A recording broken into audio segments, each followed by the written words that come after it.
atoms. So it doesn't convert mass into energy like nukes.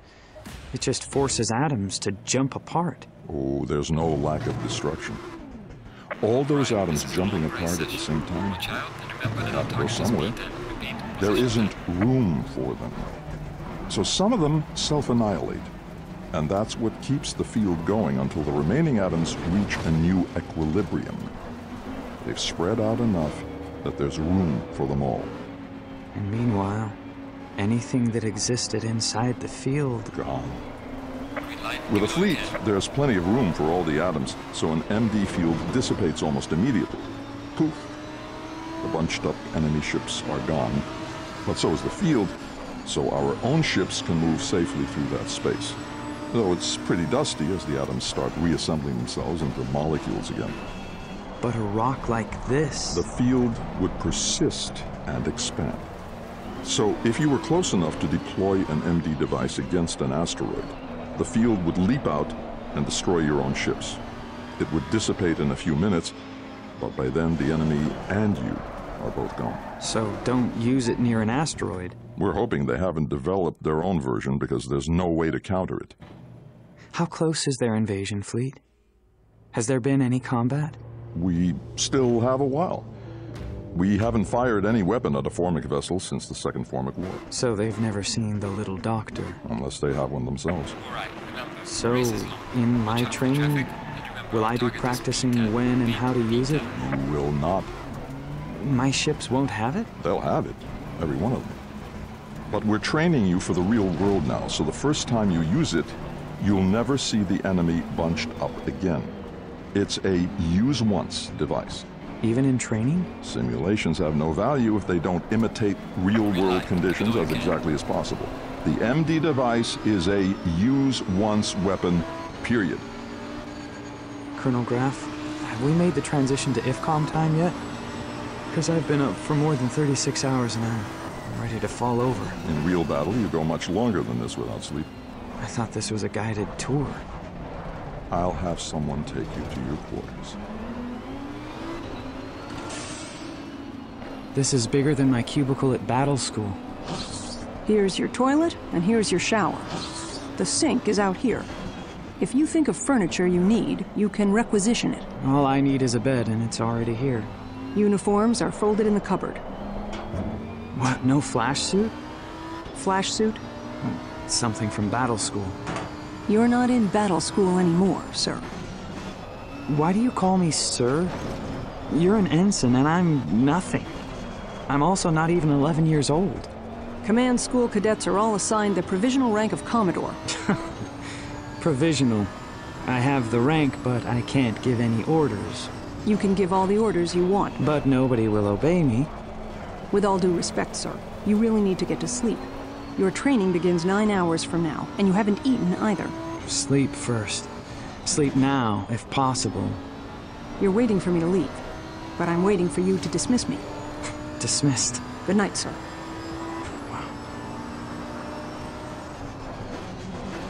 Mr. Wiggin, you seem bored by our discussion of throw weights. I'm listening. It's pretty technical for a kid his age. He understands, he just doesn't care. The computers handle all these calculations. What's missing is the enemy's throw weight. We only know what they had in the Second Formic War. Doubtless that's changed by now. Their colony ships are factories. They can build ships and weapons in flight. They also have instantaneous communication, so anything invented on their home worlds can be incorporated in what they build just before they get here. What have we extrapolated about their weapons capabilities? I hate to point out the obvious, Mr. Wiggin, but we've built everything we extrapolated. Their weapon systems are now our weapon systems, plus everything we've invented. But they aren't human. They don't think the way we do. What path took them to the materials they invented? Their biosolvent, for instance, reducing all living things to a sort of goo that could be used by their life forms. Have we weaponized anything like that? That would be a land warfare weapon, a matter for the strategos, not the Polemarch. As a fleet commander, it would never affect you. How do you know there isn't a ship-to-ship capability? A biosolvent that can eat through a ship's surface. Why are you disrupting a class in existing ship-to-ship weaponry with speculations? The weapons we expect won't kill us. It's the weapons we don't expect. Well, by definition, we don't expect them. But we should be imagining them. Not in this class. And I wasn't disrupting the class. I was listening silently. You were obviously not paying attention. I was paying attention, but not to you. He's mastered everything that he thinks is relevant. He's mastered the simulator, so it's second nature. I think his obsession with the Formix goes beyond preparation for war. He goes into the tunnels now with a kind of desperate eagerness. The way he used to play the Giant's drink. The unwinnable scenario, which he won. The other children have been training together, and they're also ready. Ready to assassinate Bean. Don't joke about such things. They respect him. It's time to commit to one candidate or another. I think we have time to give Ender Wiggin one last teacher. One last enemy. A distraction. A danger. A necessity, in my opinion. Ender Wiggin has never faced anything like an equal. Yellow flag, It's time for him to lose.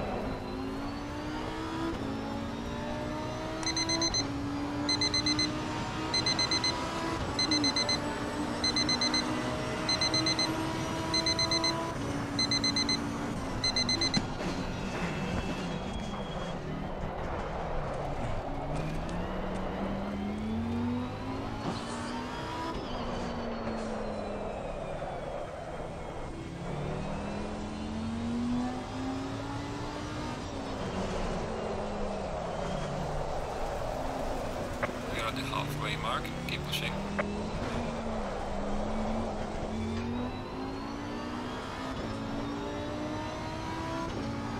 Yellow flag ahead. Watch out in front.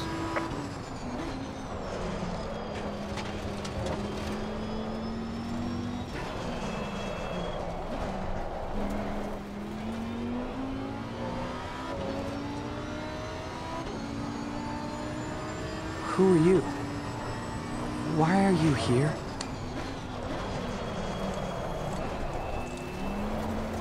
Yellow flag, be careful. Why isn't the door opening? I have classes. I don't care about the classes. What was that for? If you keep attacking me, old man, I'm going to fight back. All right, you win.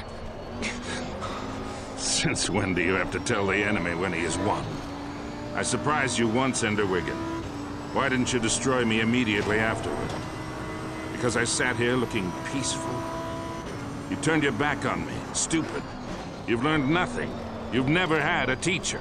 I've had too many teachers. There is no teacher but the enemy. No one but the enemy will tell you what the enemy is going to do. No one but the enemy will ever teach you how to destroy and conquer. Only the enemy shows you where you are weak. Only the enemy tells you where he is strong. The rules of the game are what you can do to him, and what you can stop him from doing to you. I am your enemy from now on.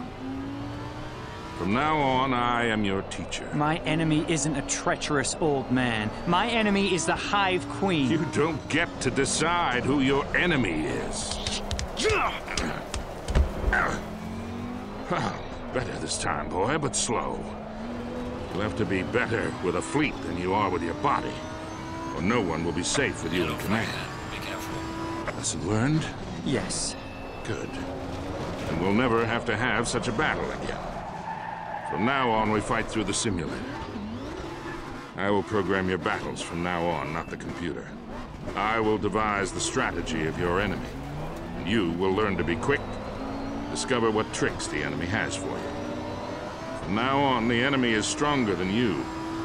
From now on, you are always about to lose. About to lose. But you can win. Sometimes you may win easily. But remember that the enemy is also learning from what you show. you are also teaching the enemy how to defeat you. In this school, it has always been the practice for a young student to be chosen by an older one. The two become companions. The older boy teaches the younger one everything he knows. Always they fight. Always they compete. Always they are together. I have chosen you. You're too old to be a student. I am old enough that I have learned directly from the Hive Queen. Now you will learn from me. Go eat your breakfast. The door will...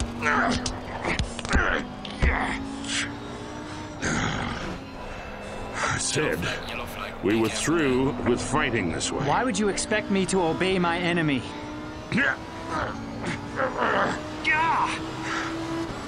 I'm a wily old alpha male.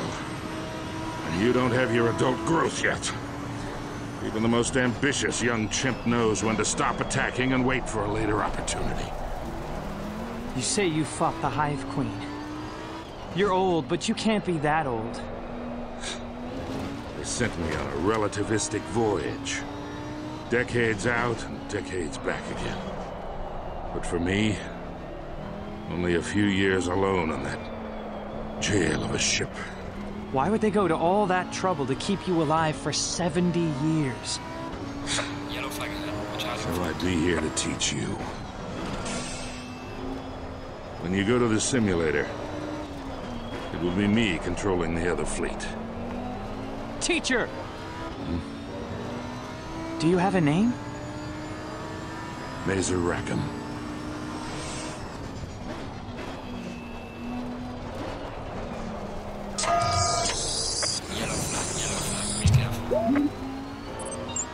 I'm really going to play against Mazer Rackham? Don't say that name out loud. Only a few of us know that he isn't dead. For a few minutes this morning, I thought he was trying to kill me. Before you start your practice today, it's time to give you the team that's going to help you win. The team? For a year, you've spoken your commands to the computer.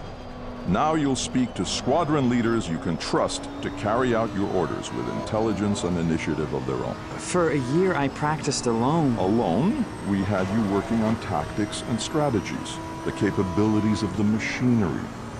You already knew how to lead other soldiers before we brought you here. Who picked them?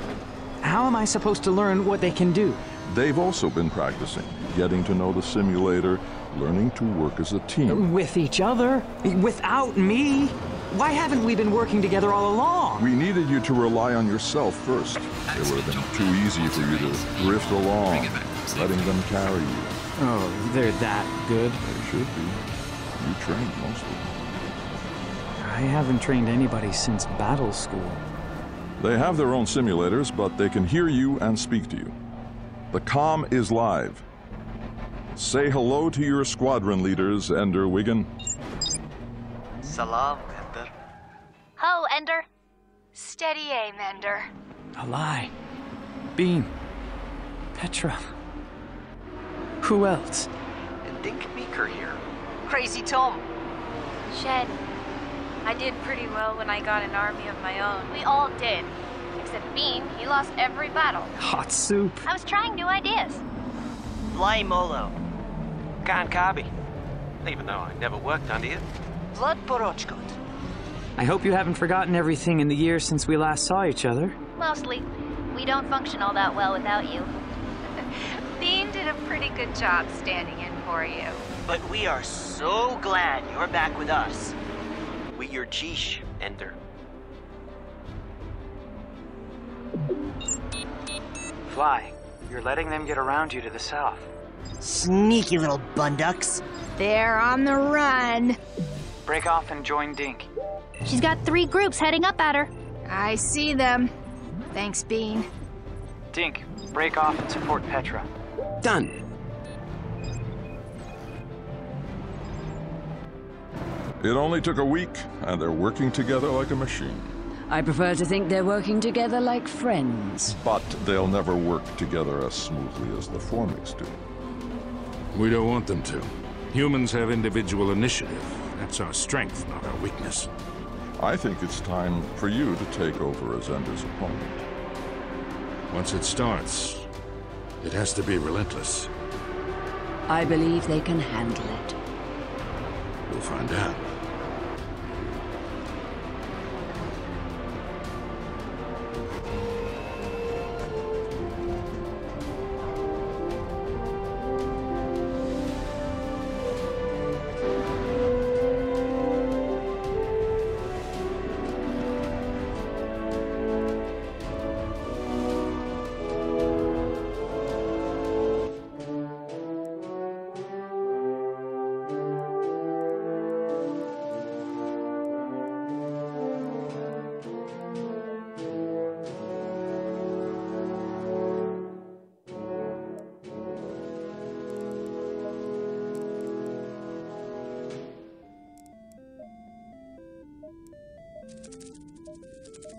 Come to Fairyland. Come to Fairyland.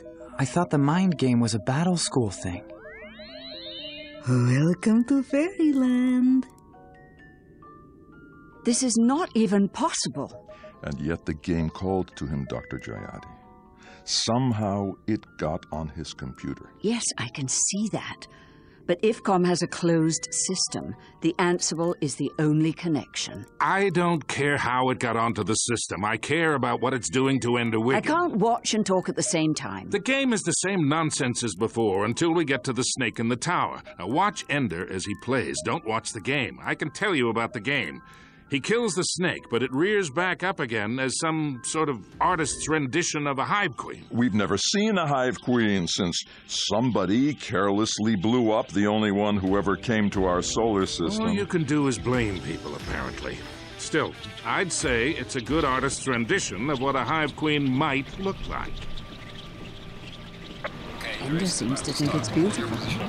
I think that's a look of awe, not fear. But then he kills it. In the game, he slices off its head. Now, it might be pretty, but it's still the enemy. Now look, there's the mirror. Only it isn't Peter's face this time. It's Valentine. Ender has tears in his eyes. This program is really manipulating him. That's our job. He breaks the glass, and what's inside isn't a bunch of vipers now. It's a jewel. Huge. And he takes it. And there it is. Game over. I don't even know how to interpret this mad thing. Why would the software show him a hive queen and then Valentine and then this jewel? Ender is going to go through the next several weeks with no computer except the simulator. But if the mind game is doing this, it's because Ender needs it. He isn't here for therapy, Dr. Jayati. He's here to win a war against the Hive Queen, no matter how pretty and unthreatening she looks in the game. He knows that's his mission. He thought she was beautiful, but he killed her all the same. How does he feel about it? What does his conscience do to it? Nothing. It's just a game. It's never just a game. Games give us a small world with clear rules, and then we reveal our character by the choices that we make. Is it revealing his character? Or shaping it? I agree. The game has to go, and the only way to do that, since it seems to install itself wherever Ender is to give him no computer at all.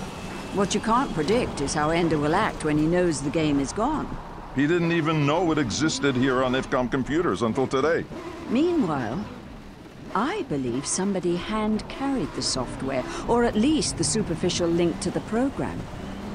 When they see that Ender no longer has a computer, they may find another way to weaken him and destroy his effectiveness. Then we keep him away from everybody. How can he be a good commander if he never gets to spend time with his own Jish? His support officers were chosen because Ender already knows them.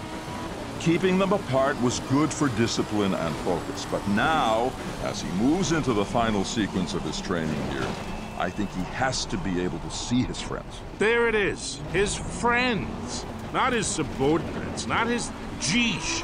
Friends. Just because you're a complete introvert, Mazer, does not imply that Ender Wiggin needs to be treated like an introvert, too.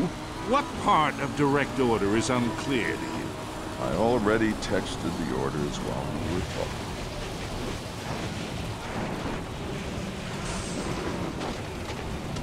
What are you doing? Who are you? I have orders to remove all computer systems from your possession. I use this to do my schoolwork. I study on this thing. My orders suggested that you're going into a difficult phase in your training. And you don't need to be distracted.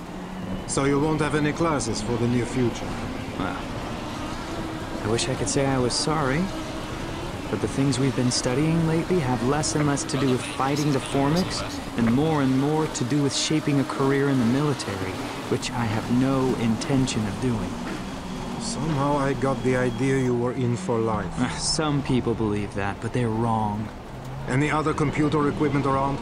Because I'm about to set off a little pop-up that kills every computer brain in this cavern. Do what you have to. I've got to go to bed.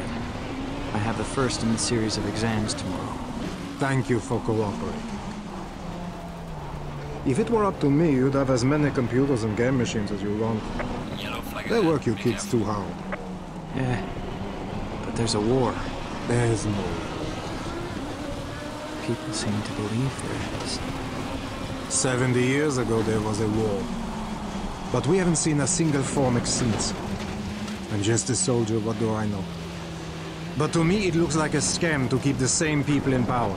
Do what I say, because there's a war. You can't start getting ready when the enemy shows up. Forget I said anything. Nobody tells us grants anyway.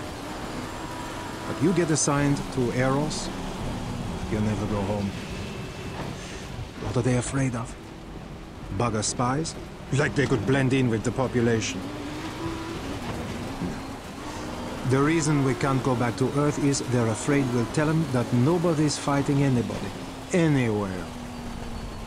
You do know that they watch me constantly. There's probably a recording of this whole conversation. What are they going to do? Demote me? Can't go lower. Send me home, please. Put me in jail? That's what this rock is. Good luck, kid. Hope you get a life someday. Me too. I think that went rather well.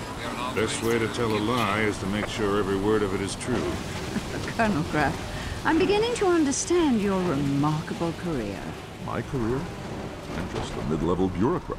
Major Jayati, however much of the government and the military you think Graf controls, it's just the tip of the iceberg. I can only wish. He has plans within plans. Winning the war with the Formics is just one step along the way. A pretty big step. Across a chasm. What matters is that you've now focused all of Ender's doubts and questions on the one area where everything we've said to him is true. Now it's time for me and Ender to have our little talk.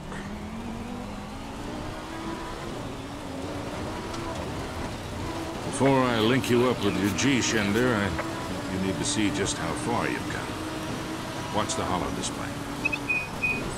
This is one of the early games we played together. As a reminder, a benchmark. Now, here's the game you played yesterday. It's no surprise that we work together smoothly. Pretend you've never seen it before. Forget what you know about who's doing what. What do your fleet's actions remind you of? The Formic movements in the footage from the Second War. Why? Instant responses, no confusion. Everyone in their places working smoothly. As if a single mind controlled all. Your mind. But... Exactly. You know, and I know, that is not a single mind at all. You know that this movement down here was entirely Petra's idea. And what Bean did over here is something that only Bean does. Dink's squadron thinks like Dink Meeker. Fly Molo's like Fly Molo. They're different from each other. I haven't made them all act like me. That wouldn't even work. I can't see everything at once. I need them to think for themselves. Yes, you know your Geesh so well that you instantly place them where they can do the job they know how to do, and then you let them do it. You know their limitations and weaknesses, so you have someone else ready to back them up. You back them up. That's a commander's job. To the Hive Queens, you look like one of them. A single, smooth machine with a single mind in charge of it all. but in fact, you're something far better. You're a team of independent minds, all brilliant, giving total trust to one commander who is worthy of that trust. I'm... Not used to hearing praise? Not from you. Only from your Geesh, never from the teachers. All stick, no carrot. I'm not praising you, Ender. I'm describing where you are right now. There's never been a better group of independent commanders working together seamlessly. The clarity of one trusted leader guiding all. We're all doing our job. So now it's time to see what you can do with this fine-tuned instrument. Up to now, you've been working with computer-generated opponents, using our best understanding of formic military tactics, but still a machine. But now, you will face a living commander. There will be no easy victory like the one I had, where you decode the situation and deliver one missile to one target and the war is over. You and your Geesh will face battle after battle. In each battle, your opponent will learn from the one before, adapt to what you show. Is this going to be like battle school, where the teachers kept finding new ways to cheat the game against me? This isn't a sport with arbitrary rules. This is a simulation. We will only give you arrangements of enemy power that are plausible. How many games will there be? If you know the total, you'll count down, and human nature will make you slack off near the end. Not my nature. You might be a little tired by then. So, there will be a lot of games. This Geesh of yours, this machine you've created, we're taking it out for a test drive. We're making it as much like real war as we can. Some things may be surprisingly easy. Bad commanders would get complacent. Some might even seem impossible. Bad commanders would give up. So, just as in real war, there are no do-overs. There's no reset, no, can we play that one again? Whatever you do stays done. When have I ever asked for a do-over? That's why you're sitting in that chair. This chair shouldn't exist, sir. I should be in the same room as my Geesh. No. Why not? Because in a real war, your commanders will be far away from you, half a light year sometimes. You don't get to hang out after a battle and have a beer, mate. I've never had a beer in my life. Or birthday cake or chips and salsa. I'm not looking for buddies. My Geesh is here on this rock with me. I could see them every day. That would allow me to judge how they're handling stress, whether they're healthy. They're healthy. Whether they resent their combat assignments. Whether losses are hurting them. Whether they're doubting themselves. In the real war, you won't be able to... In a real war, nobody will set artificial boundaries to make my job harder. Well, in this simulation, we try to imitate the real boundaries you'll have to deal with. I was stuck in a supply ship nowhere near the main combat. And you defied your orders and did what you wanted. What I did was win the war. Now just play the game, Ender. Save the defiance for later.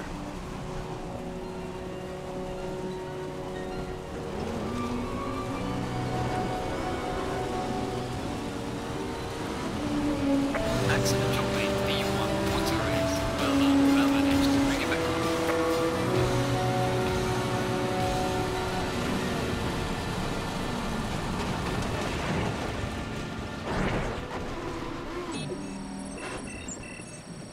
Huh? It seems that I made a terrible mistake, and I owe you all an apology. What do you mean? For what? Too. We've been working so well together that they think we need to be challenged. My teacher likes pointless physical challenges in order to demonstrate something. It might be metaphorical. So I expect our schedule to be grueling, and supposedly the battles are now more reality-based. Really? Because it still feels to me like I'm working with a game controller. I know, but we're going to take it seriously because someday it will be real. Here's the way it's not game-like now. Act as if you have the solemn responsibility of risking other people's lives. When we lose ships, they don't respawn. Those are dead pilots and lost ships. It'll take years to build or train their replacements. You can't replace a life. Exactly. but we also have the solemn responsibility to make our losses count for something. All commanders have to send their soldiers into harm's way. Us too. Make it count. Act boldly, but not recklessly. And how do we tell the difference? If you win, you were bold. If you lose, you were reckless. Yeah, hindsight. We don't know till after. You know how it works. I've got my warning light. We're about to get our situation. There's our forces. And there's the enemy. That's all they got? In the real war, sometimes you outnumber them. But you can still lose, like the Romans at Cannae. Bean, these ships are yours. Petra, these. Karn, I'm putting you over here to skirt south and be ready to pick up stragglers. Shen, these are yours. This is a race session. Watch out, and remember that our target is B10. We'll be in position 10. Tom, you're moving too fast. Don't get so far ahead of your support. I'm getting a sluggish response here. I suppose that's part of the simulation. Sometimes your own forces don't want to obey an order. Can't believe I'm saying this, but come on, boys, you've got to calm down. Don't fall into a trap here. I'm up with you now, Tom. Me too. Now go take them apart. How are you doing in the west, Vlad? I think the Hive Queen is having trouble concentrating on everything at once. I think she told these Marubos to do something random, because I'm just chasing them around like white rabbits. Watch for their random trajectories to suddenly converge on your force.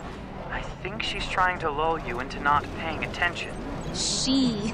As if we were really fighting a Hive Queen. They're doing a pretty good job of simulating the way a Hive Queen thinks. No offense, Ender, but how do you know? Because I've watched the vids of the Hive Queen's fleet so many times, I can draw you the trajectory of every single Formic ship. Even when she's trying to be random, there's a kind of pattern to it. No, not a pattern, a predictability. So what stops the next Hive Queen from thinking differently? Because I don't think it's a matter of style. There are things that all humans do and think and say regardless of culture. Basic anthropology, Shen. But Formics aren't anthropoids. They still recapitulate their evolution. And when one of them is jinking around randomly, I don't know what choice the pilot's going to make, but I know what the choices are. It's always one of those choices. Then why haven't you taught us those? He can't. He's trained himself to think like a Formic by watching her in battle 1,000 times. He's got some Formic neural pathways. He can't talk you into sharing those. You know we're winning when we can carry on a conversation about anthropology, formicology, and neural pathways. Does a Formic poop in the woods? Yes, because it would be nasty to poop in the tunnels. Come on, Ender. You can't be that far into their heads. You don't know how many hours I've logged in these tunnels. What tunnels? There are Formic tunnels all through this rock like a Swiss cheese. Like a sponge. They're too tall. They don't bend over in the corridors and look under the overhang. Tunnel entrances everywhere. And as soon as Vlad gets those last 3, we're done. Want any help, Vlad? By the time you get here, it'll be over. Here we go. 2 left. 1 left. Game over. I need to pee so bad. Doesn't matter. Gotta wait for Graf. Graf? Graf always comes in and tells us how badly we did. My teacher does the same. Your teacher that you never name. Oh, come on. Doesn't everybody know it's Mazer Rackham? What are you talking about? Man's dead. Why would you think that? I was joking. It's a little person joke. 3 things. First, who else would they bother keeping a secret? Julius Caesar? Second, Ender takes it seriously when they claim our opponent thinks like a Formic. There's only one person besides Ender who figured out the Hive Queen's patterns. And third, it's possible because after the Second War, they sent him out on a near light-speed voyage, then decelerated him and brought him home. So he got to skip through 50 or 60 years since his victory. That's how he's still alive. They had a commander who won them a war. They wanted him to train his replacement. And that's Ender. I hate to say it, but Bean's making sense. Is he right, Ender? Ender? Maybe he doesn't know himself. More likely, they cut him off from us while Bean was still talking. Never pass up a chance to keep us from figuring anything out. They wouldn't have cut Ender out if I had been wrong.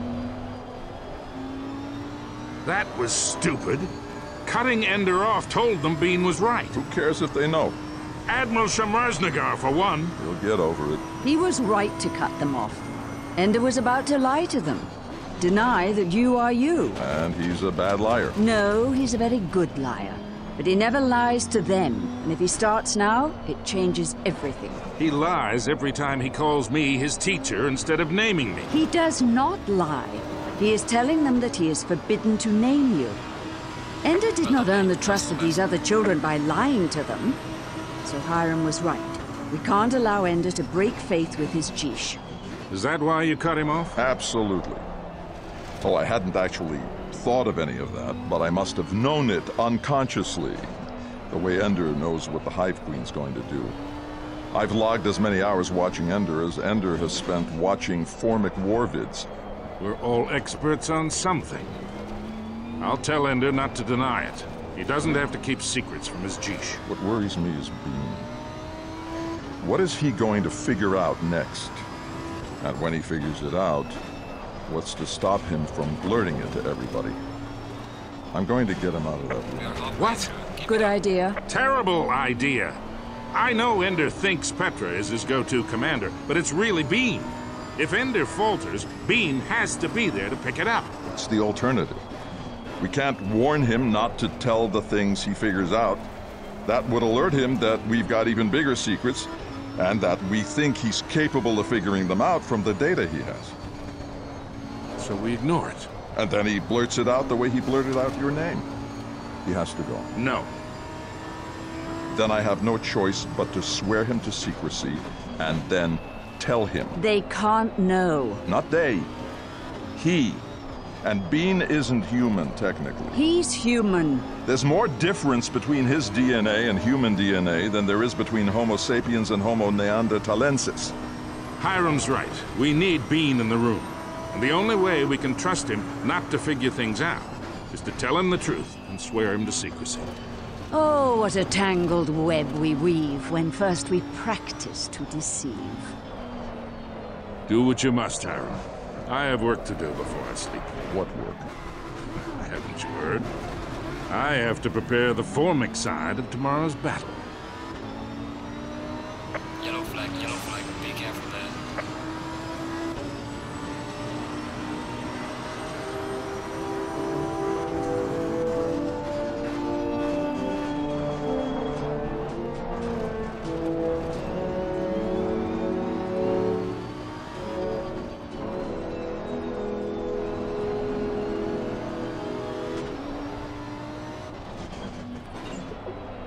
All right, that's done. Another one bites the dust. Ender, do you have any idea how many more of these we're going to have? Every single day. 9 days in a row. Petra doesn't sleep. Mind your own business, Dink. Is that true, Petra? Huge black circles under her eyes. He doesn't know what he's talking about. Maybe I've been using you too much, Petra. She's doing fine. You only say that because you're afraid he'll make you his second instead of her. Bean's not afraid of that. It's what he wants. No, Bean wants my job. If you think that, then you don't know me. I was joking. Aren't we all joking? Yes, they were joking. She really doesn't sleep. Keep your face out of my shop, brat! I think she's skipping today's commentary from Colonel Graff. Thanks for telling me. Unless you were joking, because it isn't funny. Why don't they just let you see for yourself how we're doing? Then you'd notice how Dink has a rash because of all this stress, and Crazy Tom's hands tremble, and Shen has no fingernails left. Don't lie Not to him. funny! I won't believe you. Bean, you've got no sin. Now? You cut me off now? We have work to do. Look how many ships you lost in that little sideshow with Khan and Vlad. They've been making mistakes. I think they're exhausted, so I put them on a task that wasn't vital for the outcome of the game. And then you forgot all about them, and they made too many mistakes. It doesn't matter! It matters! Every day, it's a new game. But each time we start with almost exactly the same fleet that we began with the day before. So it's not as if our losses matter. I know I made the speech myself. Act as if every ship was a real loss. But when I have to deal with exhausted commanders whom I cannot evaluate for myself, then I have to make guesses. And sometimes I'll be wrong and we'll lose ships. Cutting me off from my Geesh is wrong. It's stupid. It's hurting us far more than whatever training benefit you think it's giving us. Do you think I made these rules? Pure Mazer Rackham. If you didn't agree with them, the rules would change. We'll discuss it with the people who make the decisions. I can't command people I don't see. If that's true, then when the Formics come, we're chiseled. You're through second-guessing me? You know what went right and what went wrong. I've got to go see a man about a dog. Wiggins here. Send him in. I thought we were done with each other. Good to see you too, Ender. Why are you working with my Geesh instead of me? You talk with them all you want. You don't care about them. I do. Why do you think I don't care about them? I've spent half my life watching you care for us. I didn't call you here to argue. Alright, man. Neither is on the I final have lap. something. Give it all you can. But you have to look at it here. What is it? I think you'll want to watch it in the big hall of space over there.